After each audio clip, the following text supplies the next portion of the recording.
الحمد لله رب العالمين، له الحمد الحسن والثناء الجميل، وأشهد أن لا إله إلا الله وحده لا شريك له، يقول الحق ويهدي السبيل، وأشهد أن محمدا عبده ورسوله صلى الله عليه وعلى آله وأصحابه ومن اتبعهم بإحسان إلى يوم الدين. أما بعد. الحمد لله رب العالمين. Today we wanted to have a brief discussion as reverts going to a funeral for our non-Muslim family.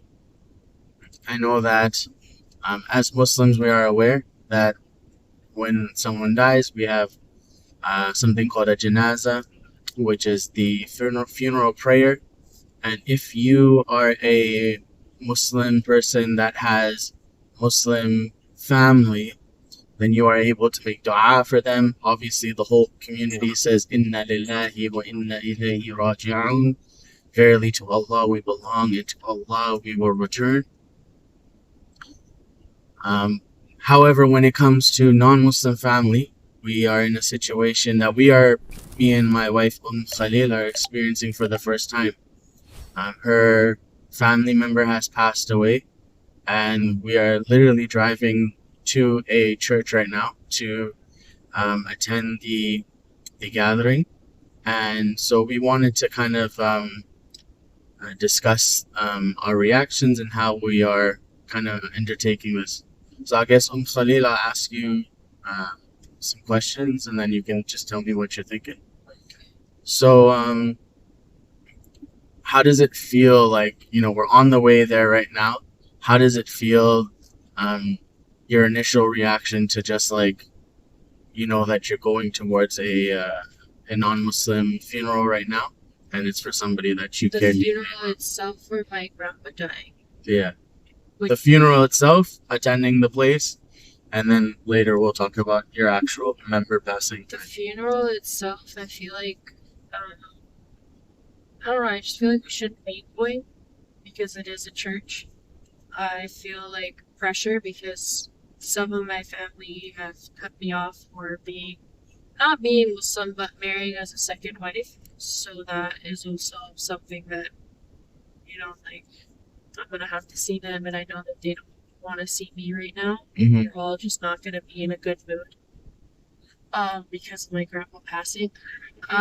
Also, community members, like my grandmother's friends, her family members, my grandpa's family members, people that I knew when I was a kid from church, or my uncles and aunts and my mom's friends, or people that they knew that haven't seen me in years. Yeah. And all of them seeing for the first time seeing me, and now I'm Muslim, and it's just gonna be a shock to a lot of people. And it's not just oh, she's Muslim, because I'm not just wearing hijab, I'm wearing himar and full abaya and everything, and I'm coming with a husband who has a thobe on and a topi, and I have 2 kids. It's just gonna be like a full shock for a lot of people. Yeah, we're like a squad showing up. Yeah, and so it's just gonna be like a lot of eyes on me, I feel like, which is not what I want, because this is my grandpa's funeral. And they weren't always even during the process, before you got married, when you got married, they weren't always courteous. Oh no, they were not supportive of me being Muslim.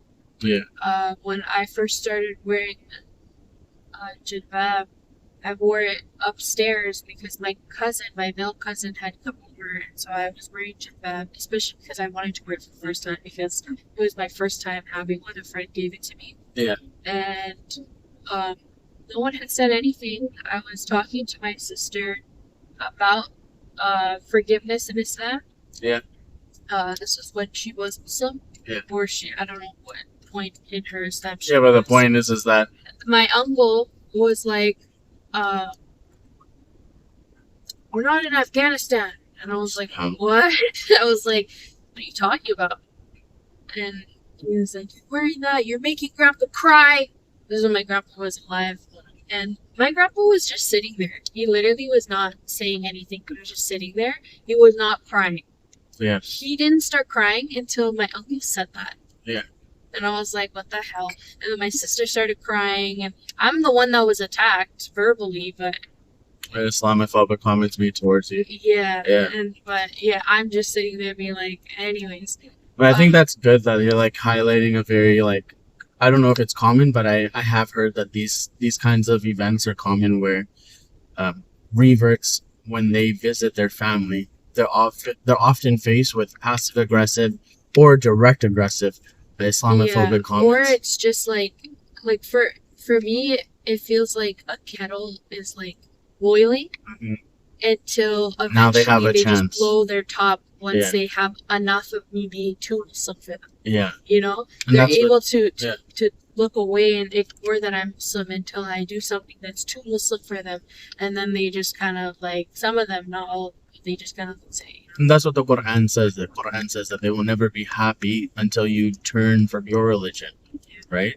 And I think even in my own experience, like with my own father, my aunt suggested, why don't you always, when talking about what my dad said to her, he said that he always dresses the way that I dress, like with clothes. And she's like, are you dressing that way to make him angry? No. And I'm like, I'm not dressing for him. It's kind of like, you know, like you're a woman and you claim that you're dressing for yourself. Yeah. Right? So I don't dress for anybody. I dress for Allah subhanahu wa ta'ala. So it was just interesting that their idea of like making it more palatable, me being Muslim, is not appearing as Muslim. Yeah. Right. And it's going to be a way that they try and, you know, like chip away at your iman, chip away at your Islam by just trying to like water it down. And they don't, that's the thing, they don't have to water it down. Like, we're going to the church for my grandpa's funeral. Okay, I could never ask my family to come to the masjid because they won't to.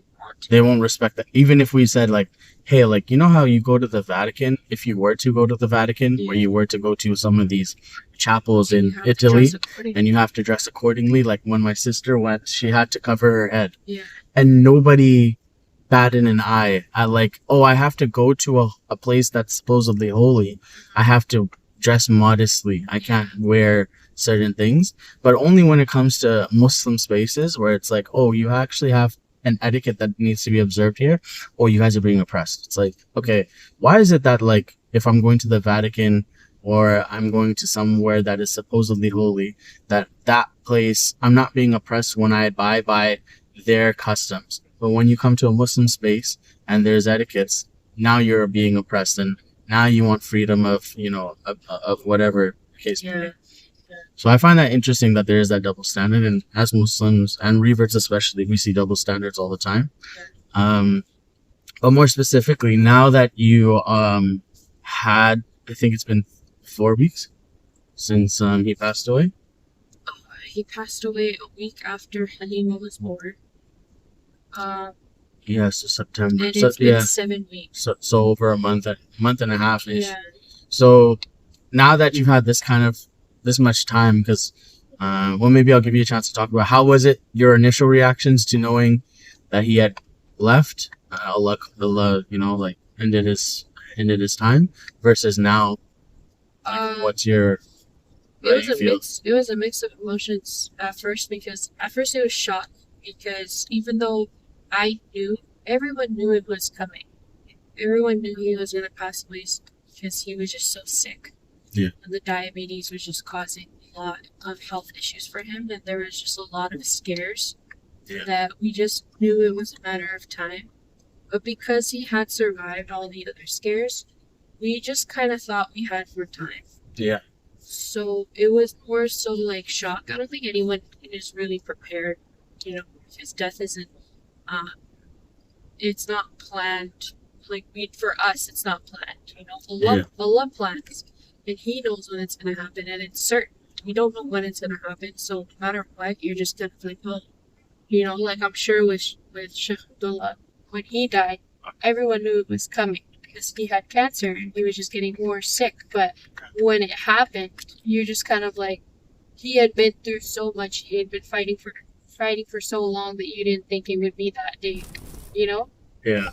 So that was kind of what it was like. What about like? Because I remember you telling me that when you went to see him in the Well, yeah, hospital. I was getting there. If you would let me Yeah. let me finish what I was saying. So at first it was shock, and then it was just realization, and I started to just get really sad. I started to get sad for worldly reasons. Like he didn't meet my daughter. I didn't spend enough time with him.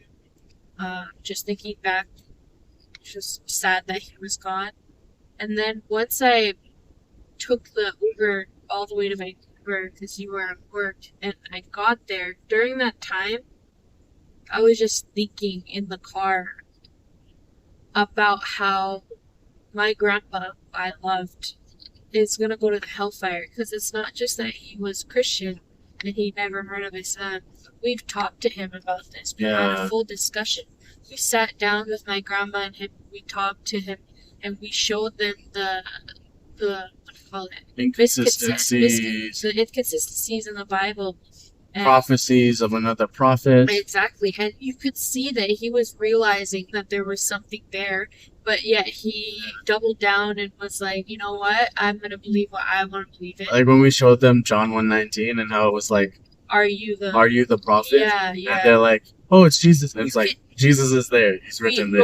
Christ? Are you the Christ? Are you Elijah? No. Yeah, and my grandpa, he looked like, I don't know if you saw his face, but he looked like he was realizing something. I think it would, for me, like I didn't know him that much at that time. Yeah. But it was like whenever I present these kinds of evidences to anybody, and it's like something's turning. Yeah. It's like they're like something they've never been met with before. Yeah. Because a lot of people, like a lot of Christians, it's never been shown to them. Exactly. They're like, they read their parts of the Bible. And so it's they like, don't read all parts of the Bible. What? I've never, like, I didn't notice this. But the thing is even after we showed him that, he continued to believe what he wanted to believe in. So that's when it started to hit me, like, my grandpa, like, I loved him so much. He was basically like my father. Like, he raised me, basically. And he's gonna be in the hellfire. It's just kind of like a feeling of, it's just a great loss. You can't do anything about it, and you just I think that sit there. helplessness. Yeah. I think that's you just feel helpless. Like, you can't do anything for them. You can't make da'ah for them. You can't help them, and it's terrible, and you don't want to think about it. Like, I was thinking about it, but I still wasn't thinking about it, and even now I'm not wanting to think about it. It disturbs me to think about it, because it's just like, that's someone that I loved, that's someone that I cared for deeply. That was my grandpa, and to think of him in that state, I don't want to, like, when they talk about how the people in Jannah will be looking down at the people in the hellfire, yeah. I don't want to be of that. The people looking at my grandpa in the hellfire, I'd rather look away. I'd rather pretend.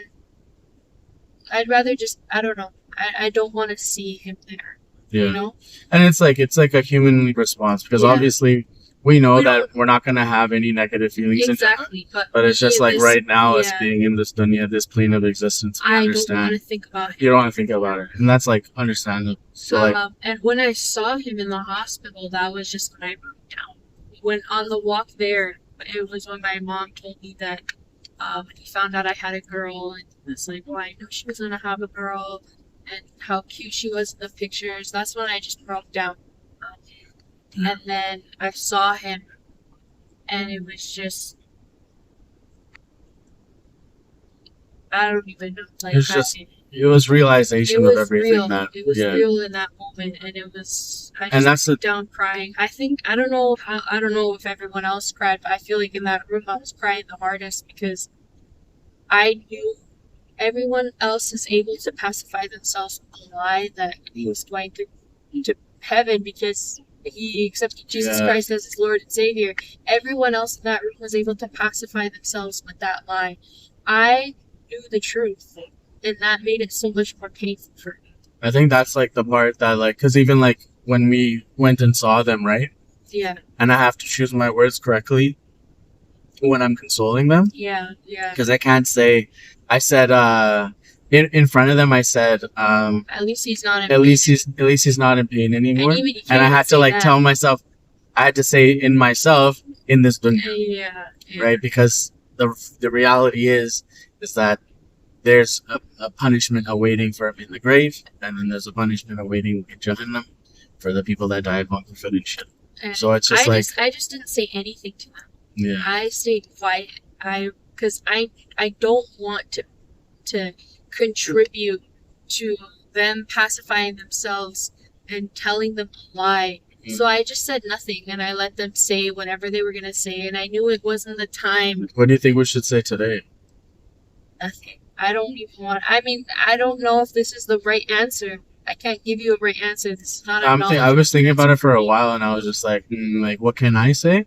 And I was like, just say I'm sorry for your loss. Sorry for your loss. I'm sorry for your loss. That's And if they say anything about, and this is again not a knowledgeable answer, I'm sure I should be giving dawah. I should be someone. I should be acting more righteous than this. And like Prophet Ibrahim, and he's breaking the idols and all these things. But this is just a hard time for me as a revert, to be around my family, to lose a family member, to not even want to think about him being in this state right now. I just don't want to say anything. Yeah. I just want to keep my mouth shut, attend the funeral, see my family, hug my mom, hug my grandma, and then go home. Yeah. I think that's like and that's what we're doing. We're just maintaining the ties of kinship during this time. Yeah. But I think like it's important for people to kind of see this side of revert's kind of journey in Islam, because like a lot of the time people will say, oh, reverts are the strongest in Iman, or like the best Muslims, but little do they know that like there's like real challenges that a revert is dealing with. I feel like a hypocrite in these situations, because you feel like you have to, because your family, when you are a revert, even though the ummah is big, you feel small in a pool of your family, because your family, they're all Christian or atheist, whatever your family is, and you're the only Muslim. They don't feel like they have to hide their religion. They can I didn't tell you, forgot to tell you, but I was telling my mom about Khalil, his eczema. Yeah. And she started praying for him, and then she said, in the name of Jesus. Wow. And I wanted to say something, but at the same time, my nafs were like, I just don't want to deal with it right now. It's just interesting to me how, like, both you and Naima, when my family is talking about doing the same things, they'll do that when I'm not there. Like, they will talk about Isa alayhi salam and all of these things and anti-Islamic things when I'm not there. And it's like, do you think that it's because you're a woman? Or do you think it's because that they know that I can doubt? Well, I can't speak on how your family feels about her. It's in your regard. But in my regard, they have not said it around me. I have not heard them say anything like that around me with your family. With my family, it's because I am a family member, and because they feel more comfortable with me to push the boundaries that they know I have ever. They still think that you were brainwashed, right? That I brainwashed you? They don't think, because I became Muslim before I met you. They know that I became Muslim on my own. They don't think that I became Muslim for a minute. They are just skeptical of you because I married you as a second wife. You're a lot older than me. They're skeptical of you for those reasons, but they know very well that I became Muslim before I met you, and that it was Becky that introduced me to Islam, even though she's not Muslim now. So it's not that. But yeah. So like, now that you've kind of expressed the day of going there again, and all the people that were kind of trying to avoid us during the whole kind of process of the when we got married, and when it first happened, people that were trying to avoid us. Now we're all going to be in one room together. Now we're all going to be forced, in a sense, to acknowledge each other's existence. Not on our part, because we're not the ones that are having the hindrances, right? Yeah. What are your feelings going into that kind of environment? I don't know. Part of me is just like I don't really want to see them. Yeah. Well, just my tias, because they've been the one talking the most gossip, talking the most trash about me, about my family, about my religion. Yeah. They've been the ones that are most hostile towards me. Said you're going to hell, right? Yeah, one of my aunts said I was going to hell when I got married. She said I was stupid, that you were going to leave me, and that I'm going to hell. Yeah. And then my other tia, the one who's paying for the funeral, she didn't even say anything. She just cut me off. I don't know what she said about me behind my back, but I do know that she said a lot of terrible things, because my mom said that she got very mad with her, and it's just like word of mouth of like, oh, she was just saying much little attitude, and I remember when we got the aqiqah meat, and then yeah, and she was Gibber like, was like, oh no, she's like, does it taste too Muslim? Yeah, he was like, does it taste? She's like, oh no, I'm not. Just for context, because they didn't want to eat any of the lamb that we brought that day. Everybody else did, except for that. Everyone that we were bringing that lamb. And we notified everybody ahead of time. I told them, do not eat dinner. Do not bring anything. We're bringing food. And then we bring like KFC. Yemeni slow roasted lamb, and we come back. Those 4 people didn't come up and have some partake. My uncle and we were told that they had KFC instead. A'udhu billah, because they're obviously on the boycott list. Continue to boycott. But it was just interesting that like, and I even made the comment. My brother was the only one that stood up. Yeah, for us. Her brother. Why does it taste too Muslim was for the you? only one that said, "Does it taste too Muslim for you?" And she was like, no, it's because I don't eat red meat. And my brother was like, that's a lie, because she was just eating. Like, he says it's a lie, and he's been a pretty trustworthy guy thus far. So, but anyways, it's not like I honestly didn't expect them to come upstairs and eat with us. Yeah. That's like, we invited them up to be nice, but I knew that they weren't gonna want to come upstairs and eat with us. So I was just like, whatever, I don't care. It just feels like I'm not family, you know. The only reason why I'm going is because, like, Rafa, I know he cared about me.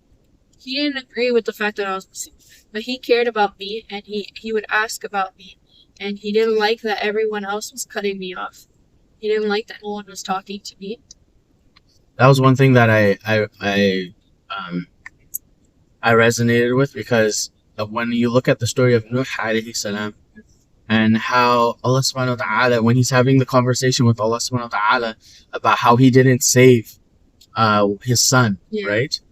And he's pleading, in the translation of the meaning can mean that you told me that you were going to save my family, right? Yeah. And he's asking like, and you are not somebody that, breaks your promises.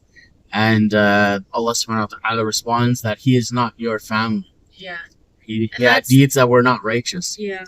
And I think it's important for us as Reverts to kind of recognize this and really have a yaqeen, certainty on this foundational principle, that any Muslim around the world, anywhere, that prays 5 times a day, fasts in Ramadan, believes in Allah subhanahu wa ta'ala and those 6 articles of faith, and is a practicing believer, right? A practicing Muslim.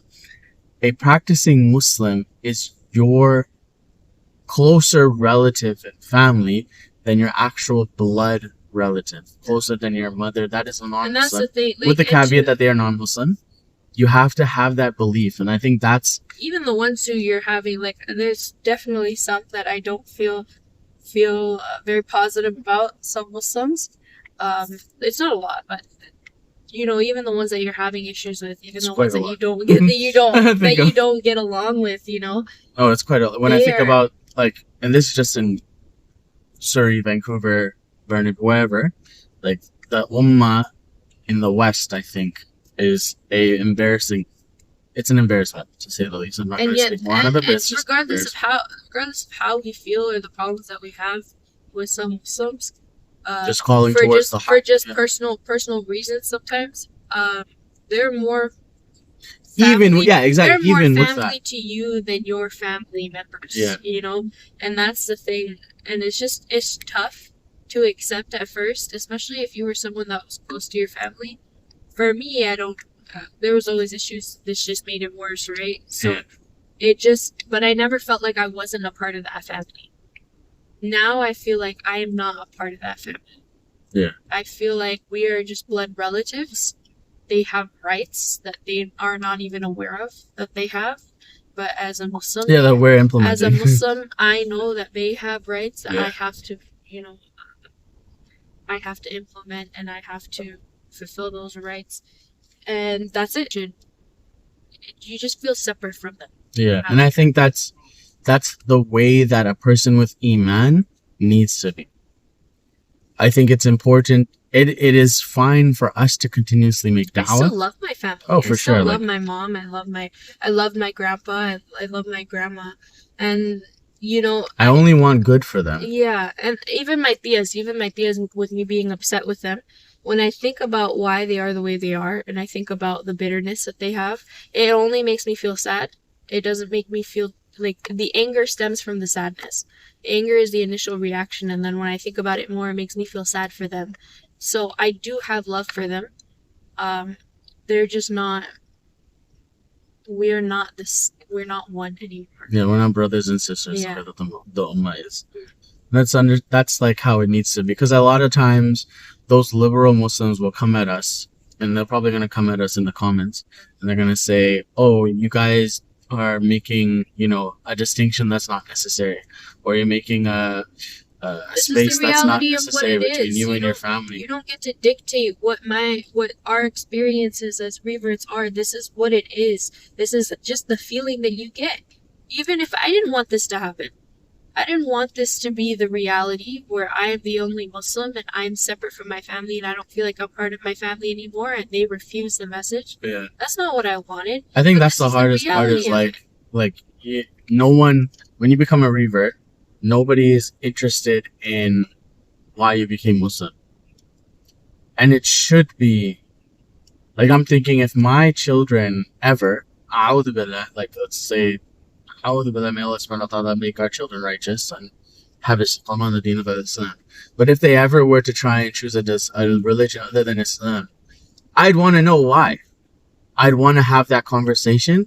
I'd want them to have. Our family isn't interested in why we became Muslim. That's what I'm saying. A lot of Muslims are interested. That's what I'm saying. I'm saying it's they're not interested in having that conversation about why we became Muslim. They just want to revert us back to. It's okay, so, we are Muslim.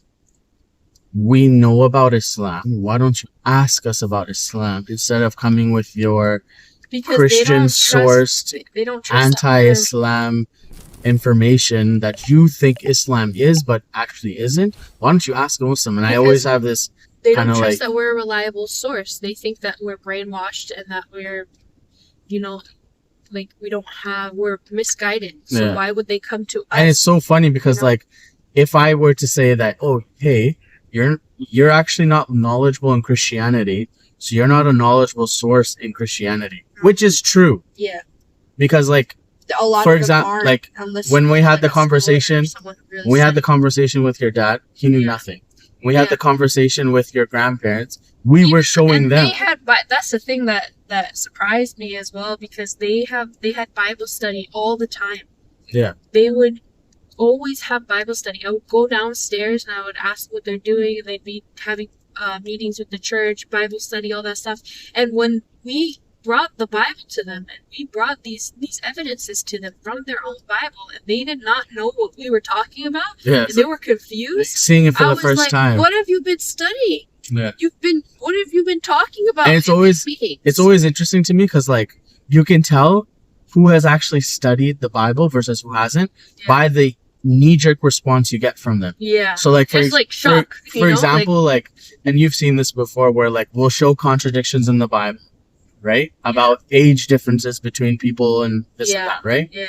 And their knee-jerk response, for example, with Ahaziah reigned at 22 and 42, Yeah. the knee-jerk response from the ignorant Christian is, oh, he reigned 2 times. He reigned when he was 22 and he reigned when he was 42. Oh, this is the reign of his father, including his reign. That's the way it's like, they follow their religion. They make things up. But it's like, do you actually read what your Christian scholars have said regarding this? Because they say it's a scriptural error. Yeah. And 42 is one of the numbers is not found in earlier manuscripts. That's why the King James version has it, because it's based on later manuscripts, and then NIV doesn't have it because it takes from earlier manuscripts. But it's like, you just saying, oh, he reigned 2 times is actually intellectual dishonesty, and it's showing that you're actually not interested in the truth. You're just kind of like trying to defend the Bible instead of actually like assessing. Well, it's like, remember what I said? I don't know if it was yesterday or the day before that, but there was that video, you were scrolling and you saw a video that was like this Christian lady talking about how God created Eve for Adam, so that means that he's not getting ready for you, you have to get ready for him. God is getting you ready. Like, and it's not like anything she said was bad. Mm-hmm. It's not like I was like, oh, what she's saying is stupid. Is it true? It's just not, you can't interpret the Bible to whatever you want. Yeah. Like, you can't just take a part of your scripture and be like, this is what I think it is because it makes the most sense to me. And I think that's a key difference. Let's highlight that for a second. That's the key difference in Quranic studies versus biblical studies. The Quran, we have Allah subhanahu wa ta'ala's words preserved verbatim. We have the explanation of the Quran from the Prophet sallallahu alaihi wasallam in the original language, the Arabic language. Then we have commentary on the explanation of both the ayah of Allah subhanahu wa ta'ala and the ahadith of the Prophet sallallahu alaihi wasallam by his companions, the Sahaba, from those 3 pious generations preserved. And if it's not preserved, we have something called, let's say it's not Sahih Hadith, then we have Hasan Hadith, we have Hasan li ghayrihi, these kinds of categorizations or classifications, so that we know which is authentic and which is not as authentic and what is weak or fabricated in totality. But in regards to the Bible and how you understand the Bible, for example, Jesus said, whoever does not believe in me, bring him before me and slay me, in Luke 19:27 or Luke 27:9, one of them. How do we understand that? Is there any disciple that has commentary on this statement of this supposed statement of Jesus, of Isa alayhi salam?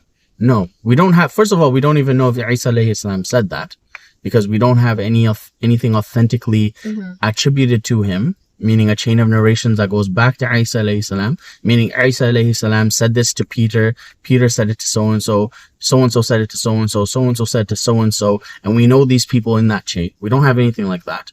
And then, in regards to like God's words itself, we don't have anything to explain God's words other than the words of human beings.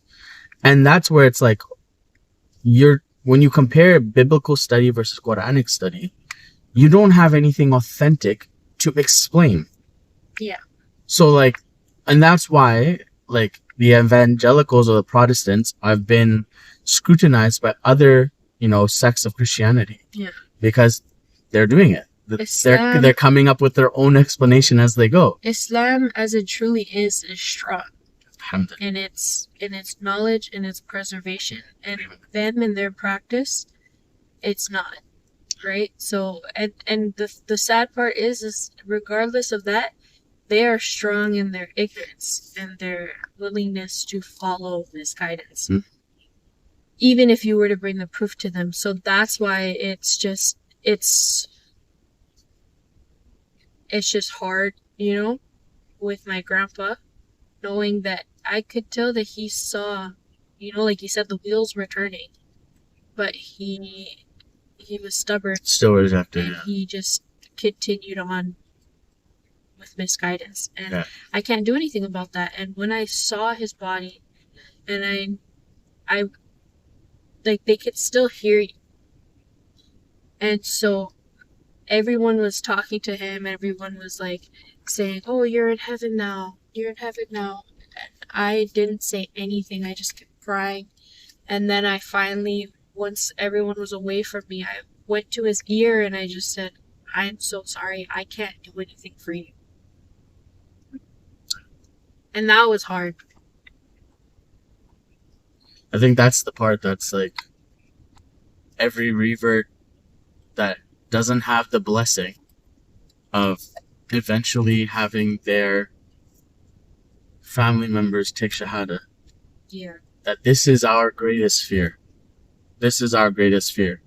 That a family member of ours, after having been presented with Islam, we personally presented him with Islam. Yeah. After having presented him with Islam and its evidences and proofs, and comparing it and making the case for it even from the Bible, that it was still rejected, and having to know that his abode is the worst of abodes. I think that's the nightmare. I told my mom when I first became Muslim, and we were arguing a lot about it, and I just said to her, I was thinking about Ibrahim, Prophet Ibrahim, what he said to his father about how he feared the hellfire for him. Mm-hmm. He feared that punishment. And I said that to my mom, hoping that maybe it'll be different in his father's reaction, and she'll take heed and realize that I'm really serious about this. And I said, I fear the hellfire for you. And she just kind of rolled her eyes. Yeah. And was like I was saying something ridiculous. And that's it's a real fear. It's like, you love these people, and that's why at first, when you know the truth, it's so intense that you want to tell the world about it.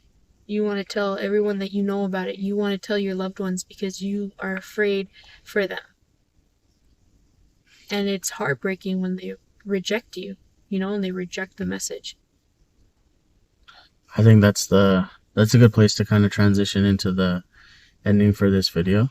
And I think that's why we appreciate even the non-Muslims that comment on our videos and have discussions with Muslims, because at least we're able to have that conversation with you. I think the hardest part for reverts is not being able to have that conversation. So we truly want to thank those non-Muslims that take the time to at least have the conversation with us about what they believe in and what is the true religion from the Creator, Allah subhanahu wa ta'ala. Is there any final thoughts that you want to leave with? Or any advice you have for the reverts out there that you think is a good something that they should be aware of? You don't have to compromise your deen, but if you fall short in terms of like you feel like you're not acting as Muslim as you would have around Muslims versus with your family, don't put yourself down too much. Don't be too hard on yourself, because it is hard when you're the only Muslim in a group to be as Muslim as you want to be, because you feel like the odd one out. I'm not saying that you should, again, don't water yourself down. Don't water down your Islam. Try your best to, if you need to pray, just go pray. If you need to wear your hijab, you need to wear your hijab. If you need to do your obligations, you need to do that. But if you fall short, know that Allah is the most forgiving. It's just hard, and have that intention. Have the intention, and it's like just strive to be better. I struggle with this, so I can't really give you any advice on how to combat it. But it's just like we're there with you in that, people like Zayan said, like it's, I literally forgot what I was just about to say. So good to wrap up. So khair, inshallah ta'ala, we'll leave it there. I remember now. Okay, people say that reverts are, the most strong in their iman, they're the most righteous, and it's like, no, it's because it's so new to us, or because we know the truth and we came to find the truth, that we are very passionate about it. I'm not even saying that more Muslims aren't. It's just where a lot of us are. There are Muslims that are really new Muslims that are really falling short.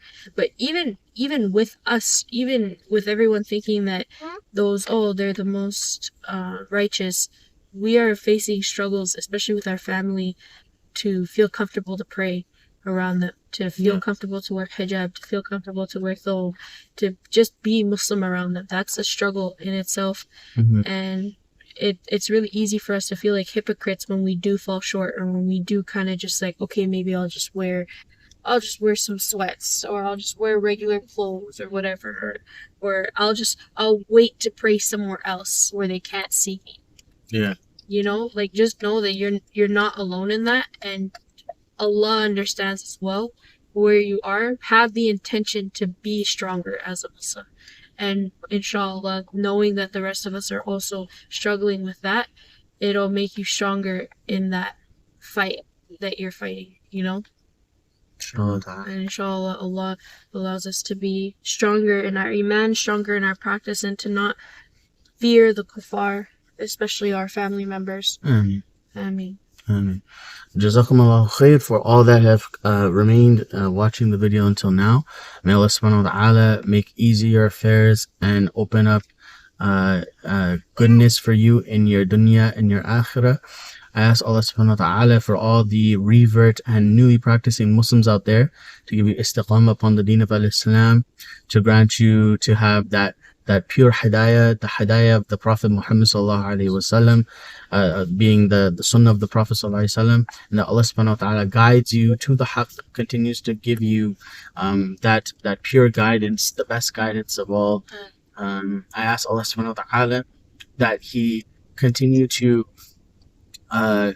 make easy and open our chest, expand our chest to the truth of al-Islam, and allow us to only increase in our knowledge, only increase in our devotion, only increase in our practice, only increase in our zeal for learning and spreading the deen of Allah subhanahu wa ta'ala to others. And as always, we hope that you benefited from the video. If there's anything that we said that was a mistake, it is from ourselves and shaitan. And if there's anything from us that was a benefit, it is only from Allah subhanahu wa ta'ala, and He alone deserves the praise. Subhanallah al-Azim, Subhanallah wa bihamdih, ashhadu an la ilaha illallah, astaghfiruka wa atubu ilayk, wa sallallahu ala nabiyyina Muhammad wa ala alihi wa ashabihi ajma'in. Assalamu alaikum wa rahmatullahi wa barakatuh. آمنت أن الآخرة لا بد يوما آتية كل الخلائق حاضرة كل السرائر بادية